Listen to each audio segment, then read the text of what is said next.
by bell. Stand by all stations. Attention, all districts. A 5-alarm fire. 5 bells. Move in immediately. That's it. Let's go! Let's go! Firefighters!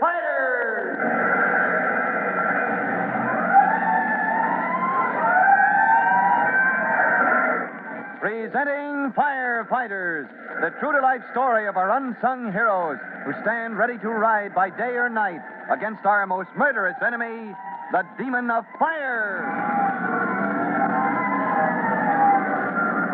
In just a moment, we'll join Chief Cody and rookie fireman Tim Collins, who are visiting in the town of Plum Valley as the guests of Tom Culpepper, editor of the local newspaper, The Courier.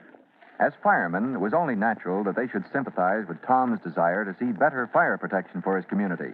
But the fire which destroyed the Hancock block in the center of town had been a shocking example of just how badly this was needed. And if there had ever been the slightest hesitation in their minds about helping the crusading editor in the fight that loomed ahead of him, the events of the next few minutes would have put a stop to that. Now, what those events were, we'll see right after this interesting message.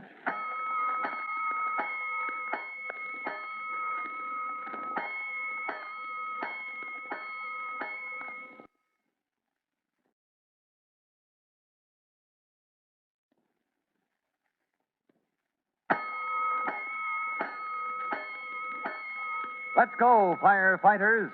Let's join Chief Cody, rookie fireman Tim Collins, and their friend, editor Tom Culpepper, as the three men arrive back at the charred ruins of what had been the Hancock block only a short time before. You recall the general inefficiency of Plum Valley's volunteer firefighting setup, which had been unable to stem the previous fire until it had burned clear to Tom's newspaper office and print shop. And then, that evening, as the three men had returned home, congratulating themselves that at least the newspaper had escaped, the old fire bell had sounded again. And now, as they approached the scene... Chief Cody, do you see what I see? I'm afraid so, Tom. It's your shop this time. Well, I'll sprint ahead, Chief. See what I can do. Oh, thank you, Collins. Thank you. I can't believe my own eyes. This is impossible. It's only too possible when the fire's been handled carelessly just before. Yeah, but what could have started the second fire? That's what I'm trying to tell you, Tom. This is the same fire. The Hancock block finally burned itself out, Chief. Look, the charred, dead ruins. Looks don't count. Unless you're mighty careful, there's always a chance a fire will rekindle. Somebody in your fire department slipped up, and that's what happened. Yeah. How's it look to you, Tim?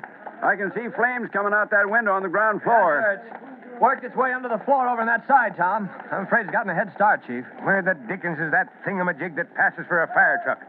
Your fire hall's close enough, so they should be here by now. Yeah. I got plates, important papers, and all kinds of things I got to get out of there. Well, some of these people coming up now will help you, Tom. Couldn't I run down to the fire hall and see what's holding them up, Chief? Oh, it's downright ridiculous, but I don't see anything else to do. I'll organize some of the folks into a bucket brigade. Hey, you got an axe inside, Tom? Oh, yeah, but there isn't anything one man can do, Chief Cody. Well, true enough. But I can do some chopping where it'll do the most good ventilation, we call it. Sort of pulling the flames into one section where we can get at them. Yeah, well, you see if you can keep it from spreading out, Chief. I'll be back with the boys as soon as I can. Good luck. And as the chief and the editor move toward the burning building, Tim dashes along the darkened streets toward the fire barn. Breathless, he pulls up in front of it, his eyes wide in amazement. It's dark and deserted, except for a fellow a few years younger than himself, struggling to push back the big door. Here, let me give you a hand there. The ticket says everybody. You know, that's what I was beginning to wonder myself. Oh, I know where the lights are. Just a sec. You were beginning to... Oh, I'm asleep. I'm dreaming. This can't be true. Where are the rest of the volunteers? At least Handy Hanks ought to be around. He's probably to bed by now. I'm not a volunteer fireman, but when I heard the bell, I hopped into my truck and drove down here. You drive a truck, Mr. Everybody calls me Luther. Uh-huh. Sure, I'm the best mechanic in town. Well, you're also a volunteer fireman tonight, Luther. Now hop up in that driver's seat and get this truck rolling. I'll hang on back. Brother, this is what I've been waiting for years. You know where the courier office is? Of course. You one of the firemen visiting Tom Culpepper? Yeah. My name's Tim Collins. Glad to meet you. You hang on back there, Tim, because you're practically there.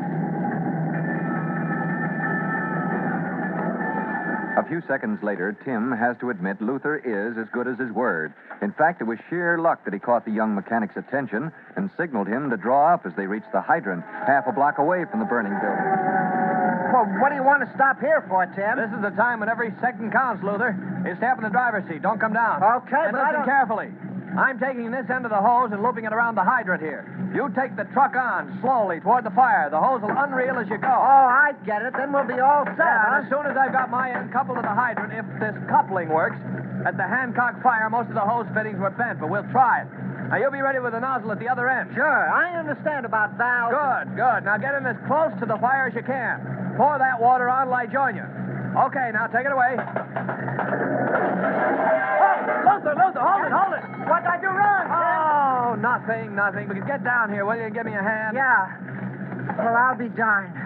Pulled the hose right out of the truck all at once, Yeah. as well as half the junk they carry around in back. Well, some idiot didn't coil it back in the truck properly. Well, after the fire in the Hancock block, those guys were tired. They probably just threw it back in any which way. There's no excuse, absolutely, for handling hose like that. Yeah. You never know when the next fire's going to strike. Well, we'll have to make the best of it now.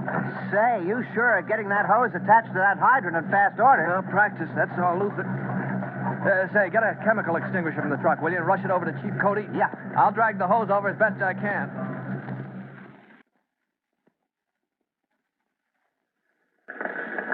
Just let me get this hose up as close as I can, Chief. Sorry for the delay. It's hardly your fault, Tim.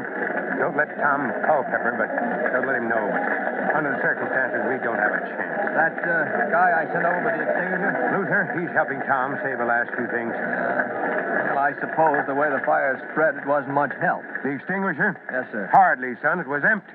I wouldn't try to get any closer if I were you two. It looks hopeless now. Absolutely hopeless. We're not going to give up, Tom, till Tim here has seen what he can do with the hose. Those hose couplings work all right? Well, Fred's batted a bit, but they work. Okay. Through the window to your right. Yes, sir. Aim at the base of the fire. Right, Chief. All right, step back, Tom. This thing really kicks. It may... Oh. Well, that's that. If this wasn't so tragic, your face would be the funniest thing I've seen in a long time, Tim. This is a trickle. Yeah. It hardly reaches the window. There's not enough pressure to...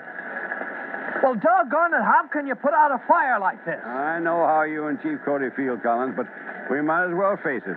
The answer is you can't. I don't know. And so the inevitable happened. A half hour later, editor Tom Culpepper stands watching the glowing embers of what had once been his newspaper office. You know, Chief, a man never realizes just what fire means until he's seen something of his own go up in smoke. Strange, isn't it? Fire's probably the best friend man has. Controlled and used properly. That's it. But without planning, precautions, it can be his worst enemy. I hope your plant was insured, Mr. Culpepper. Oh, it was, Tim. Oh, I can rebuild, start all over again. It's the sheer unnecessary waste that gets me. Now, Tom, don't let it get you down. Get me down, Chief? After seeing what's happened twice in one day, I'm fighting mad. Tonight's the last straw. It was pretty bad. I don't think either of you realize quite how bad.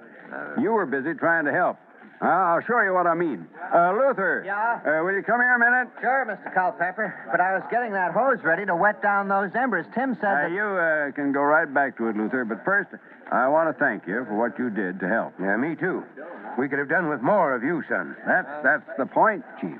How many volunteers would you say showed up here tonight, Luther? Well, I can't rightly say I saw any of them. Yeah, nor did I. Do you realize, Chief, not a single volunteer showed up here tonight? Well, that's unbelievable. Are you sure? Oh, don't be too hard on him, Mr. Culpepper. I figure it's the fault of the fire earlier. You see, there's two shifts of volunteers. They both reported to the Hancock fire, and if you ask me, they were worse than usual. Well, that's mostly a matter of training, sir. Anyway, I've got an idea when the second fire broke out, each shift figured it was the other's turn to fall out. Now, Luther's a darn sight more charitable than I am.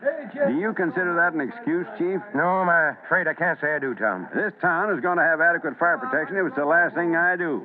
Decent equipment and trained men. Will you and Collins help me, Chief Cody? Well, I'd say that was almost in the line of duty, huh, Tim? Oh, you bet, sir, only I don't see exactly what we can do. I need your knowledge and advice, most of all.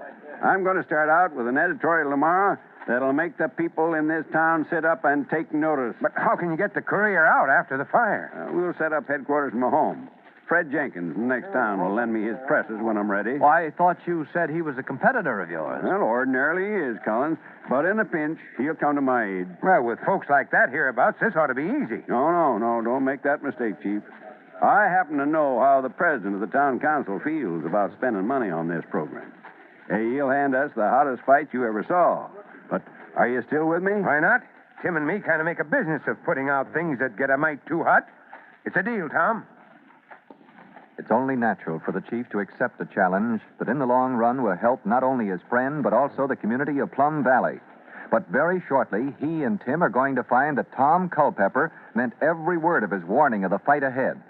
To be in on it, don't miss the next exciting episode of The Firefighters.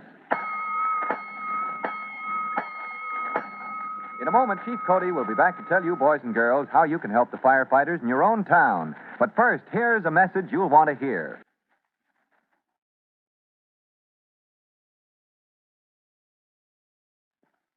And now, Chief Bob Cody with a word for the Firefighters Brigade. Chief Cody. Hello, boys and girls. Thinking back on Tom Culpepper's newspaper office and how simple it is for a fire you think is out to rekindle reminds me how easy it is for that to happen right in your own home. Take little things like matches, cigarettes, and pipe ashes. How often people think they're out when they're not.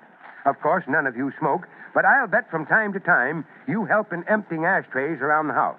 Either make mighty sure they're all out or dump them into something that won't burn, or both. Make sure there's no rekindle fires for you.